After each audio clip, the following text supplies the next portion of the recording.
MS યુનિવર્સિટીની પાછળથી લાખોનો વિદેશી દારૂ ઝડપાયો છે। સયાજીગંજ પોલીસે આજે મોટી કાર્યવાહી કરતા બુટલેગરોમાં ફફડાટ ફેલાયો હતો।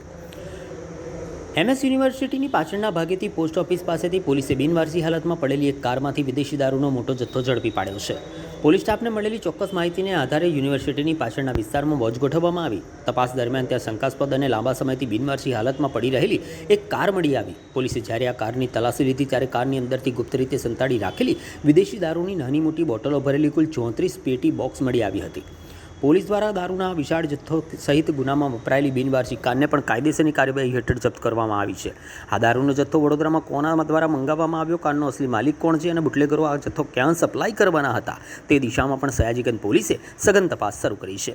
ટૂંક જ સમયમાં નેટવર્ક પાછળ રહેલા મુખ્ય સૂત્રધારોની ધરપકડ કરવામાં આવશે તેવું પોલીસ સૂત્રો તરફથી જાણવા મળ્યું હતું।